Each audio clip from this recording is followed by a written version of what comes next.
Hi everyone, welcome to Balu IQ online classes. ఈ వీడియోలో మనం డిస్కస్ చేయబోయే టాపిక్ ఏంటంటే ఆంధ్రప్రదేశ్ హిస్టరీకి సంబంధించి కొన్ని ఇంపార్టెంట్ ఎంసీక్యూస్ని డిస్కస్ చేసుకుందామండి. ప్రతిరోజు కూడా మనం ఏపీ హిస్టరీకి సంబంధించినటువంటి ఇంపార్టెంట్ ఎంసీక్యూ వీడియో ఎక్స్ప్లెనేషన్ అయితే చేయడం జరుగుతుంది. ప్లేలిస్ట్లో మీకు నెంబర్ ఆఫ్ వీడియోస్ దొరుకుతాయి.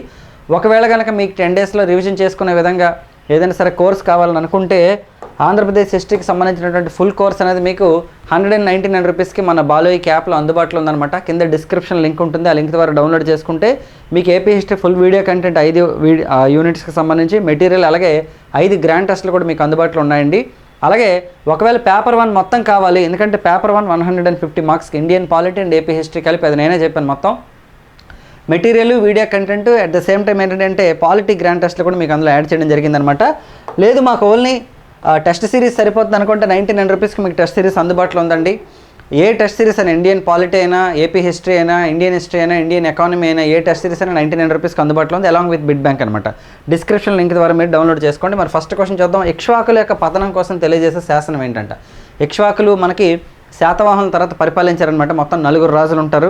ఓకే, ఈ ఇక్ష్వాకుల యొక్క పతనం కోసం తెలియజేసే శాసనం ఏంటంటే అమరావతి శాసనం, జగ్గైపేట శాసనం, నాగార్జునకొండ శాసనం, అల్లూరు శాసనం, మైదువోలు శాసనం అండి. సో ఇది వచ్చేసి మైదువోలు శాసనం అండి. యాక్చువల్లీ మైదువోలు శాసనాన్ని మనకి పల్లవుల్లో శివస్కంద వర్మ అనే అతను వేయించాడు అనమాట. అతను ఓకేనండి ఇక్ష్వాకుల యొక్క పతనం గురించి అనమాట ఈ శాసనంలో పేర్కొనడం జరిగింది. చాలా ఇంపార్టెంట్. ఓకే, నెక్స్ట్ చూద్దామండి. వీరపురుష దత్తుడికి సంబంధించి క్రింది వల్ల సరైన దానిని గుర్తించండి. Which of the following is true with respect to the Virapurushadatta? ఇతనంట మొదట ఒక శైవుడంట. శాంతశ్రీ, బాపిశ్రీ, షష్ఠశ్రీల ప్రభావంతో బౌద్ధ మతాన్ని స్వీకరించి దాన్ని వ్యాప్తి చేశారంట.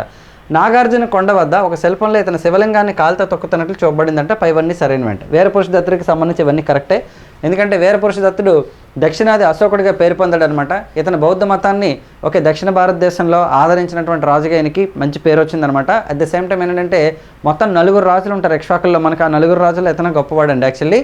అయితే మరి ఓకే, నెక్స్ట్ చూద్దాం. శతసహస్ర హాలక అంటే ఇందులో ఇక్ష్వాకులకు సంబంధించి కొన్ని ఎక్కువ క్వశ్చన్స్ కవర్ చేశాను. శతసహస్ర హాలక మహాదానాధిపతి అనే బిరుదులు కలిగినటువంటి ఇక్ష్వాక రాజు ఎవరంట? శతసహస్ర హాలక మహాదానాధిపతి అనే బిరుదులు కలిగినటువంటి ఇక్ష్వాక రాజు శ్రీశాంతమూలుడు, వీరపురుష దత్తుడు, యహువల శాంతమూలుడు, రుద్రపురుష దత్తుడు అండి. ఇది వచ్చేసి మనకి శ్రీశాంతమూలుడికి సంబంధించినటువంటి టైటిల్ అనమాట. చూడండి, ఇక్కడ ఇతను ఒక గొప్ప యుద్ధవీరుడు. ఇన్ఫాక్ట్ ఏంటంటే అంటే 3వ పులామావి ఎవరైతే ఉన్నారో ఆ 3వ పులామావుని పారద్రోలి శ్రీశాంతమూలుడు అనమాట ఇక్ష్వాక రాజ్యాన్ని స్థాపించాడు. యాక్చువల్లీ ఇతని బిరుదులు తీసుకుంటే మహారాజు, శతసహస్ర హాలక, మహాదానాధిపతి. మరి ఎందుకు ఈ బిరుదులు వచ్చి ఒకసారి చూద్దాం. శ్రీశాంతమూలుడు ఇక్ష్వాక వంశంలో మహారాజు అనే బిరుదు పొందిన వ్యక్తుల్లో మొదటివాడు ఇతను. ఇక్ష్వాక రాజ్యంలో శ్రీశాంతమూలుడు అనమాట ఫస్ట్ పర్సన్ అనమాట ఇతను. యాక్చువల్లీ శ్రీశాంతమూలుడు వ్యవసాయ అభివృద్ధి కోసం హిరణ్య కోటి అంటే కోటి బంగారు నాణ్యాలు, హిరణ్యాలంటే యాక్చువల్లీ డబ్బులు అనమాట యాక్చువల్లీ. ఓకే, హిరణ్య కోటి అంటే బంగారు నాణ్యాలు, గో శతసహస్ర ఓకేనండి అంటే 1,00,000 గోవుల్ని, అలాగే హల శతసహస్ర అంటే 1,00,000 నాగాలని మరియు భూమిని దానంగా ఇచ్చాడంట. అందుకని అతన్ని శతసహస్ర హాలక అని చెప్పేసి పిలుస్తారండి. ఎవరంటే శ్రీశాంతమూలుడిని. మరి ఓకే, అలాగే మహాదానాధిపతి అని కూడా అంటారు. ఎందుకంటే భూమిని దానం చేశాడు, అట్ ద సేమ్ టైం నాగాళ్ళు దానం చేశాడు, అలాగే బంగారు నాణాలు దానం చేశాడు. నెక్స్ట్ వచ్చేసి వ్యవసాయ అభివృద్ధి కోసం చాలా చేశాడు కాబట్టి ఈయనకి ఓకే శతసహస్ర హాలక, నెక్స్ట్ వచ్చేసి మహాదానాధిపతి ఉన్నాయన్నమాట. మరి అలాగే మహారాజు అనే బిరుదు పొందినటువంటి ఇక్ష్వాకుల్లో తొలి రాజు కూడా శ్రీశాంతమూలుడు అనమాట. మొత్తం 4 రాజులు ఉంటారు. వీళ్ళ మీద అడగొచ్చు మనకి క్వశ్చన్స్. గ్యారంటీగా 2 లేదా 3 క్వశ్చన్స్ వస్తాయన్నమాట. నేను చెప్పాను ఇక్ష్వాకులకు సంబంధించినటువంటి టోటల్ పొలిటికల్ హిస్టరీ చెప్పాను. నెక్స్ట్ మత పరిస్థితులు, ఆర్థిక పరిస్థితులు కూడా చెప్పడం జరిగింది. ఒకటే గుర్తుపెట్టుకోండి, ఫస్ట్ 2 యూనిట్లలో మనకి ఓకే శాతవాహనులు, ఇక్ష్వాకులు, తూర్పు చాళుక్యులు, బౌద్ధ మతం, జైన మతం, అలాగే తెలుగు సాహిత్యం, విజయనగర సామ్రాజ్యం, రెడ్డి రాజులు, కుతుబ్షాహీలు, కాకతీయులు ఇవన్నీ మనకు వస్తాయన్నమాట. యాక్చువల్లీ ఈ 2 యూనిట్లలో మీకు మేజర్గా తూర్పు చాళుక్యులు ఒకటి. ఈ తూర్పు చాళుక్యులు, శాతవాహనుల నుంచి మీకు ఎక్కువ క్వశ్చన్స్ అడిగే అవకాశం ఉంది. ఎందుకంటే పెద్ద టాపిక్స్ అవి యాక్చువల్లీ. సార్ పెద్ద టాపిక్స్ కాబట్టి ఎక్కువ అడుగుతారంటే ఆబ్వియస్లీ ఎక్కువ స్కోప్ దేనికి ఉంటే దానికి అడిగే అవకాశం ఉంటుందన్నమాట. యాక్చువల్లీ తూర్పు చాళుక్యులు, శాతవాహనులు, అలాగే మనకి వచ్చేసి తెలుగు సాహిత్యం మీద, అలాగే బౌద్ధ జైన మతాల మీద అడుగుతాడు. సో అవి బాగా చదువుకోండి. అట్ ద సేమ్ టైం ఏంటంటే అంటే రెడ్డి రాజులు, కుతుబ్షాహీలు, విజయనగర సామ్రాజ్యం 3 మీకు కొంతవరకు కోఆర్డినేట్ అవుతాయి. కాకతీయులు 4 కూడా. సో ఇవి కూడా చదువుకోండి. ఇక్ష్వాకులు చిన్న టాపిక్ కాబట్టి 2 లేదా 3 క్వశ్చన్స్ వస్తాయి. సింపుల్ అనమాట. మీకు 1.5 అవర్లో మీకు రివిజన్ అయిపోతుంది ఈజీగాను. కాబట్టి మీరు సెలెక్ట్ చేసుకోండి. ఎగ్జామ్ దగ్గర పడే కొద్దీ మీరు ఎక్కువగా టైం ల్యాగ్ చేసుకోకుండా ఏవి అంటే మీకు 2 యూనిట్లో అంతా కన్ఫ్యూజన్గా ఉంది, సరే ఒక 5 చాప్టర్లు టార్గెట్ పెట్టండి. 5 చాప్టర్లోంచి ఏ క్వశ్చన్ ఇచ్చినా చేసేటట్టు మీరు చేయండి. మీకు కాన్ఫిడెన్స్ వస్తుంది. బట్ 3వ యూనిట్, 4వ యూనిట్, 5 అని మస్ట్ షుడ్ చదవండి. ఎందుకంటే లాస్ట్ 2 యూనిట్లు చిన్నవే, 3rd యూనిట్ ఒకటే పెద్దది కాబట్టి. సో దాన్ని మీరు ఏ విధంగా మీరు దాన్ని వర్కౌట్ చేసుకుంటారో చూసుకోండి. ఒక ప్లాన్ ప్రకారం వెళ్తే మీకు మంచి స్కోర్ వచ్చే అవకాశం ఉంటుంది. నా హెల్ప్ నేను చేశాను. హెల్ప్ ఇన్ ద సెన్స్ నేను చేయాలనుకున్నాను చేశాను. ఏపీ హిస్టరీ 75 మార్కులు పేపర్ కాబట్టి సో రెగ్యులర్గా ఏపీ హిస్టరీ వీడియోస్ చేస్తే మన స్టూడెంట్స్ అందరికీ యూజ్ అవుతుందని చేశాను. అండ్ నెక్స్ట్ ఎగ్జామినేషన్స్కి కూడా ఏ సబ్జెక్ట్కి అయితే ఎక్కువ వెయిటేజ్ ఉంటుందో అది కూడా నేను మీకు ఇలాగే మారథాన్స్ లాగా చేస్తానన్నమాట యాక్చువల్లీ. ఓకేనండి, మరి చూద్దాం ఒకసారి.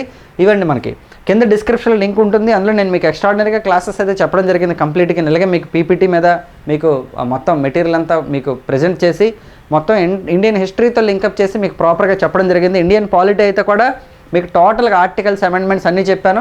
ఓకే, మీరు చూడొచ్చు. చూడండి, అల్లూరు శాసనం, ఉప్పగుండూరు శాసనం వేయించినటువంటి ఇక్ష్వాకు రాజు ఎవరంట. అల్లూరు శాసనం, అలాగే ఉప్పగుండూరు శాసనం. శ్రీశాంతమూలుడు, వీరపురుష దత్తుడు, యహోవల శాంతమూలుడు, రుద్రపురుష దత్తుడు అండి. ఇది వీరపురుష దత్తుడికి సంబంధించిందండి. ఓకేనండి, చూడండి ఇక్కడ దక్షిణాది అశోకుడని. ఓకే, ఈ వీరపురుష దత్తుని యొక్క పరిపాలనా కాలాన్ని స్వర్ణయుగం కూడా చెప్తారు. దక్షిణాది అశోకుడు అంటారు. ఇతను ఇందాక మనం చెప్పుకున్నాం. అశోకుడు ఏ విధంగా అయితే మౌర్య సామ్రాజ్యంలో బౌద్ధ మతాన్ని అలా డెవలప్ చేస్తాడు, దేశం మొత్తం అంటే విదేశాలకు కూడా పంపించాడు వాళ్ళ పిల్లల్ని. అలాగో దక్షిణ భారతదేశంలో బౌద్ధ మతాన్ని డెవలప్ చేసిన వ్యక్తిగా వీరపురుష దత్తుని చెప్తారనమాట. మరి అలాగే ఇతనికి ఇంకొక బిరుదు శ్రీ పర్వతాధిపతి, ఇది ఇచ్చాడు యాక్చువల్లీ ఎగ్జామ్లో, గ్రూప్ 2 క్వశ్చన్ ఇది. మరి ఈయన ఏం చేయనటువంటి శాసనాలు తీసుకుంటే ఒకటి అల్లూరు శాసనం అండి. ఇది ఏంటంటే వివిధ వర్గాలు మరి సంస్థలకు చేసిన దాన ధర్మాల కోసం చెప్తుంది. అల్లూరు శాసనం చెప్తుంది అనమాట యాక్చువల్లీ. అలాగే ఉప్పగుండూరు శాసనం, నాగార్జునకొండ శాసనం, అమరావతి శాసనం, జగ్గైపేట, ఇవన్నీ కూడా ఈయనవే. అలాగే ఫణిగిరి శాసనం అండి, ఇది వచ్చేసి మనకి నల్గొండ.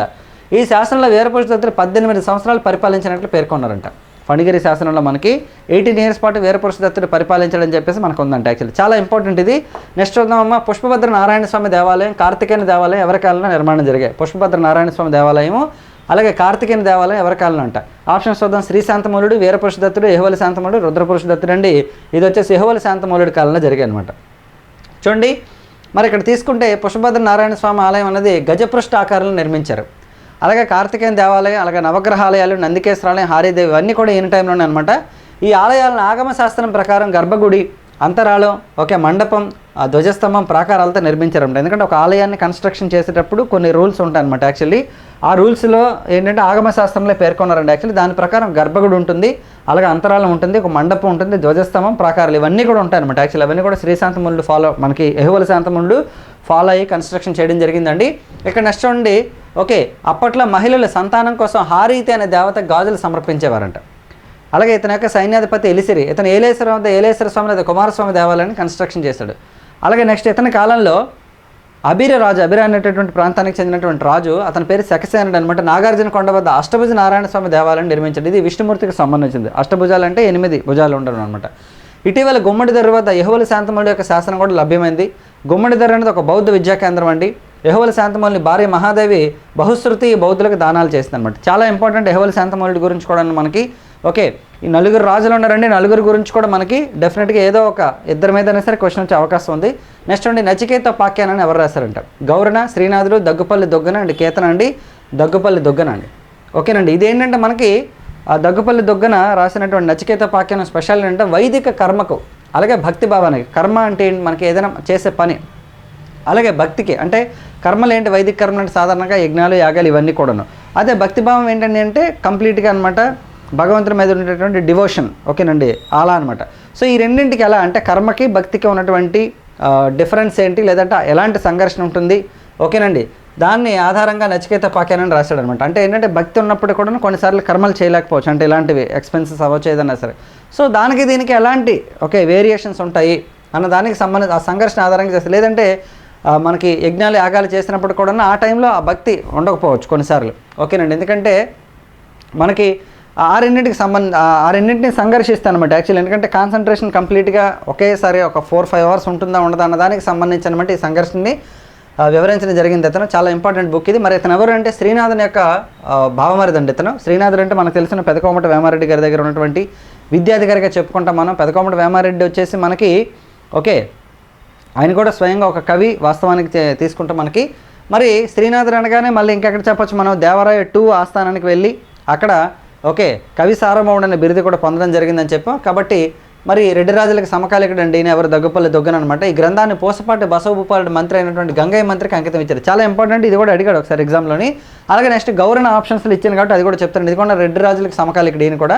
ఈయన బిరుదు సరస సాహిత్య లక్ష్మణ చక్రవర్తి. ఇతని రచనలు హరిశ్చంద్రోపాఖ్యానం మరియు నవనార చరిత్ర. ఇది ఆల్రెడీ ఇచ్చాను మీకు ఒకసారి ఎగ్జామ్లోని. ఎగ్జామ్ ఇన్ ద సెన్స్ మనం డిస్కస్ చేస్తున్న వాటిలో. నెక్స్ట్ ఉంది నవీన గుణేశ అన్నాథుడు సంవిధాన చక్రవర్తి బిరుదులు కలిగింది ఎవరంట? నవీన గుణేశ అన్నాథుడు సంవిధాన చక్రవర్తి. నాచిన సోముడు మొదటి బుక్కరాయలు, సాయనాచార్యుడు, మాధవుడు రెండవ బుక్కరాయలు అండి. ఇది వచ్చేసి మనకు నాచన సోముడు అండి. నాచన సోముడు యొక్క టైటిల్స్ అనమాట. ఇతను మొదటి బుక్కరాయల ఆస్థానంలో ఉన్నటువంటి కవి. ఇతని బిరుదులు నవీన గుణేశ్ అన్నది సంవిధాన చక్రవర్తి. మొదటి బుక్కరాయలు ఇతనికి పెంచికల దిన్నె అనేటటువంటి అగ్రహారాన్ని దానంగా ఇచ్చాడు. ఓకే, అప్పట్లో బ్రాహ్మణులకు ఇచ్చినటువంటి గ్రామాలను అగ్రహారాలు అనేవారు యాక్చువల్లీ. అలాగే ఇతను రచించిన పుస్తకం మనకు ఉత్తర హరివంశం చాలాసార్లు డిస్కస్ చేసామది. మీకు మనం డిస్కస్ చేసిన దాంట్లోనే క్వశ్చన్స్ వచ్చే అవకాశాలు ఉంటుంది. డైరెక్ట్గా ఇప్పుడు నేను చెప్పాను ఇలాగే క్వశ్చన్ రాకపోయినా, ఈ క్వశ్చన్ ఉంది ఇదే రాకపోయినా ఈ పక్కన ఎక్స్ప్లెనేషన్ ఇచ్చి నేను ఎక్స్ప్లెయిన్ చేస్తున్నాను కదా, అందులోంచి రావచ్చు అనమాట యాక్చువల్లీ.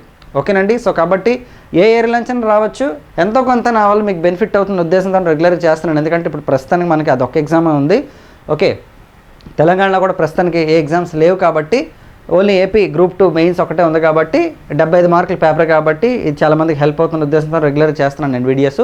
అండ్ చాలామంది కరెంట్ అఫైర్స్ అడుగుతున్నారు. కరెంట్ అఫైర్స్ స్టార్ట్ అవుతుందండి. ఒక 2-3 డేస్ తర్వాత కరెంట్ అఫైర్స్ కూడా స్టార్ట్ చేస్తాను. ఎందుకంటే ఏపీ అండ్ టీఎస్ఎల్లో కూడా మనకి ఏపీలో తీసుకుంటే కానిస్టేబుల్ మెయిన్స్ ఎగ్జామినేషన్ ఉంది. అలాగే టీఎస్లో కూడా మనకి త్వరలో నోటిఫికేషన్స్ కూడా వస్తాయి కాబట్టి ఏపీలో కూడా వస్తాయి కాబట్టి కరెంట్ అఫైర్స్ అనేది ఎప్పుడు ఎవర్ గ్రీన్ అండి. దానికి సంబంధించి మీరు ఏం ఇబ్బంది పడకండి. డెఫినెట్గా మన ఛానల్ నుంచి మీకు మంచి కంటెంట్ అయితే ఇస్తాను నేను. పాలిటీ, ఎకానమీ, అలాగే హిస్టరీ అండ్ కరెంట్ అఫైర్స్ ఈ 4 అయితే ఖచ్చితంగా మీకు ఇస్తాను నేను. ఓకేనా, రైట్. మరి కింద డిస్క్రిప్షన్ లింక్ ఉంటుంది. అందులో టెస్ట్ సిరీస్లు ఉంటాయి, బిడ్ బ్యాంకులు ఉంటాయి, అన్నీ తక్కువ ప్రైస్కి ఉంటాయి. ఏ స్టూడెంట్ అయినా సరే ఎప్పుడైనా సరే ఎఫోర్డ్ చేయగలిగే విధంగానే ఇచ్చాను కంటెంట్. 6 నెలల వ్యాలిడిటీతో ఉంటుంది ప్రతి ఒక్కటిలో. 2 సబ్జెక్టులు అయితే 299కి ఇచ్చాను, 3 సబ్జెక్ట్స్ అయితే 399, 4 సబ్జెక్ట్స్ అయితే 4 ఇలా ఇవ్వడం జరిగిందనమాట. మరి చూద్దామండి ఒకసారి ఇతను సమకాలీకులు తీసుకుందామండి. అనవోతారెడ్డి, అనవేమారెడ్డి, బహమనీ సుల్తాన్ అయితే మొదటి మహమ్మద్ షా. ఎవరికి? బుక్కరాయ 1కి. ఓకేనండి, బుక్కరాయ 1 యొక్క సమకాలీకులు వీళ్ళు. ఓకేనండి, చాలా ఇంపార్టెంట్ ఇది. నెక్స్ట్ చూడండి, అమరావతి స్తూపాన్ని ఎవరు కనుక్కున్నారంట? అమరావతి స్తూపాన్ని కనుక్కున్నది ఎవరంట? Benjamin Schulze, CP Brown, colonel Mackenzie and Charles Philip Brown అండి. కనుక్కున్నది కల్నల్ మెకంజీ కనుక్కున్నాడు అనమాట. 1797 యాక్చువల్లీ అమరావతి స్తూపాన్ని. ఇది చాలాసార్లు అడిగాడు మనకి ఎగ్జామ్లో, అమరావతి స్తూపాన్ని ఎవరు కనుక్కున్నారు. మరి దీని ఫలకాలను లండన్కి తరలించి అక్కడ మ్యూజియంలో భద్రపరిచారంటే. అమరావతి స్తూపం వచ్చేసి శాతవాహనుల కాలంలో నిర్మించారండి. ఇది ఆంధ్రాలో ప్రాచీన శకలాలను, కైఫియత్తులను సేకరించి, కైఫియత్తులు అంటే అర్థం ఏంటంటే స్థానిక చరిత్రలు సేకరించి ఆంధ్ర చరిత్ర నిర్మించడానికి ప్రయత్నం చేశాడండి. ఈ ప్రాచీన శిలా శకలాల సేకరణలో కావలి బొర్రయ్య, కావలి వెంకట్రావు, కావలి లక్ష్మయ్యలు ఇతనికి సహాయం అందించారు. అడగవచ్చు ఇది కూడాను. ఓకే, కల్నల్ మెకంజీకి సహాయం అందించింది ఎవరంటే ఒకళ్ళు కావలి బొర్రయ్య, కావలి వెంకట్రావు, కావలి లక్ష్మయ్య, ముగ్గురు కూడా అనమాట ఈయనకి సహాయం అందించారండి. చాలా ఇంపార్టెంట్. 1797 అండి అమరావతి స్తూపంకి సంబంధించి మనకు క్వశ్చన్స్ అడగచ్చు. ఇవండి ఈ రోజుకి సంబంధించినటువంటి AP history MCQs. And next వీడియోస్లో మనం ఇంకొన్ని ఇంపార్టెంట్ ఎంసీక్యూస్ని డిస్కస్ చేద్దామండి. వీలైతే 10 క్వశ్చన్స్ చేద్దాం డైలీ ఎగ్జామ్ వరకును. ఓకే, వీలైతే ఇంకెక్కువ కూడా ట్రై చేద్దామండి. ఇంకేంటంటే ఇప్పటిదాకా నేను చెప్పినటువంటి ఏపీ హిస్టరీ ఎంసీక్యూస్ అన్నీ కూడా కలిపి ఒకే వీడియోలో మీకు నేను ర్యాపిడ్ రివిజన్లా కూడా చేస్తాను. ఒక వీడియో వాయిస్ ఓవర్ ద్వారా ఇస్తాను నేను మీకు. ఓన్లీ క్వశ్చన్ ఆన్సర్ ఇస్తాను. ఐ డోంట్ గివ్ ఎక్స్ప్లెనేషన్ దగ్గర, ఎందుకంటే టైం సరిపోదు కాబట్టి. ఓకే, సో ఇవ్వండి ఈరోజు వీడియోకి సంబంధించి. నెక్స్ట్ వీడియోలో మళ్ళీ కలుద్దాం. కింద డిస్క్రిప్షన్ లింక్ ద్వారా మన యాప్ని డౌన్లోడ్ చేసుకోండి, బాలువైక్ యాప్ని. మన యూట్యూబ్ ఛానల్ ఏమో మన యాప్ నెంబర్ 2 ఒకటే అనమాట. అలాగే నెక్స్ట్ మన ఛానల్ని కూడా సబ్స్క్రైబ్ చేసుకోండి, ఇంకా మరిన్ని వీడియోస్ మీకు వస్తాయి. నెక్స్ట్ వీడియోలో మళ్ళీ కలుద్దాం. Thank you so much all of you and wish all the best.